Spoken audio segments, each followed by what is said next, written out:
I began with ultramarine blue across the top, using my 2-inch hake brush. A big brush is useful here. It keeps the strokes broad and prevents fiddling. Straight away, wet into wet, I dropped in lemon yellow and then alizarin crimson, thinking of the sun climbing up and pushing the night away. At this stage I'm not after detail, just atmosphere.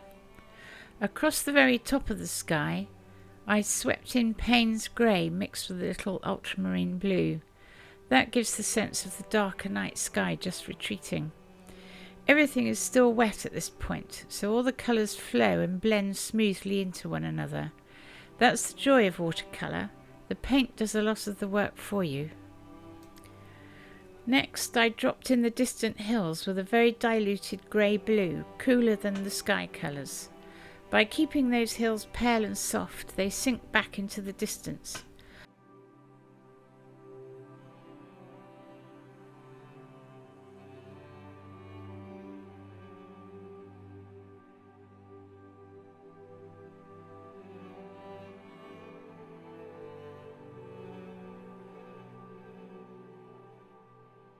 While I was there, I also dropped in a few guiding grey lines for where I think the hedges might run later.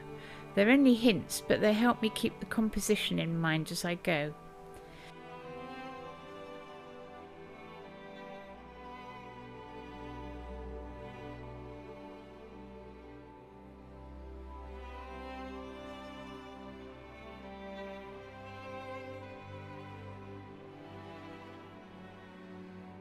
Then I turned to the hedges themselves. I mixed a grey-green and dabbed it in here and there, darker at the base, lighter at the top, so they already have a bit of structure. I also placed a patch where I want a big fir tree in the foreground on the right hand side.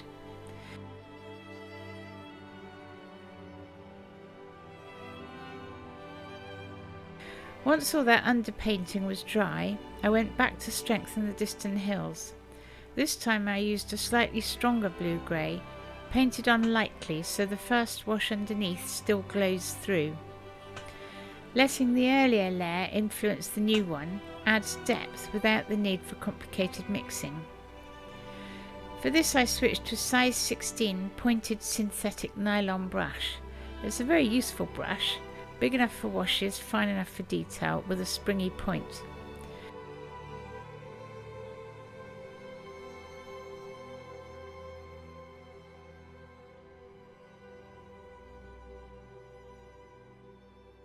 I used a clean damp brush to soften any hard edges along the base of the hills, so they fade gently into the ground. Each layer of hills gets painted a little darker as they come forward, which builds the sense of depth step by step. On video they look quite dark, but watercolour always dries lighter, so I know they'll settle back once the paper is dry.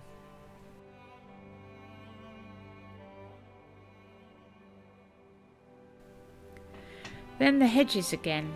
I worked in a mix of green and grey, keeping the base darker, and then dabbing in some foliage shapes at the top. I don't try to draw every leaf, just enough dabs until the shapes look convincingly hedge-like. Where the hedges meet the earth, I soften the edges with a clean damp brush so they sit naturally in the landscape. To keep the sense of mist, I deliberately left some of the earlier wash showing through in the middle ground. That hazy softness suggests fog drifting across the meadow. It's a case of leaving things out as much as putting them in.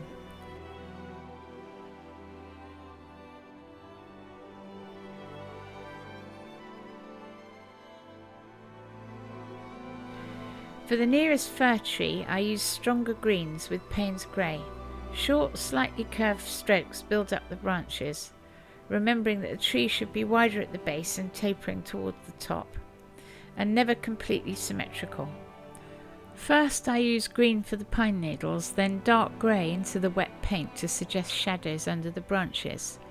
Finally a vertical line for the trunk, added while the paint was still damp, so it blends into the branches rather than sitting on top of them.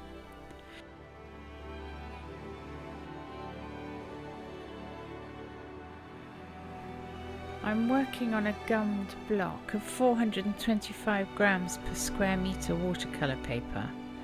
That's very heavy, heavier than I normally reach for.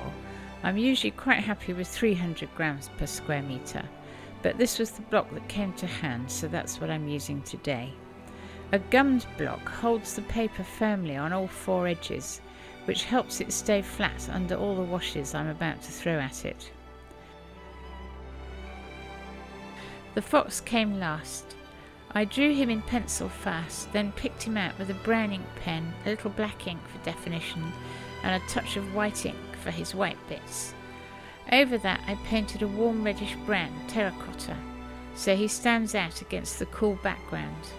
I kept the brushwork simple, not too much detail, just enough to give him life. The idea is that he's not posing for us, he's easing his way across the meadow, testing out the morning air. That small spark of life brings contrast to the stillness of the scene. This whole piece is about layering washes and adjusting tones to create depth and atmosphere. Letting some areas stay soft and misty can often convey more than a lot of detail, and a small figure, or in this case a fox, can transform a landscape, turning it from a scene into a story. If you enjoyed watching this painting come together, please click subscribe for more painting videos. Thank you for joining me.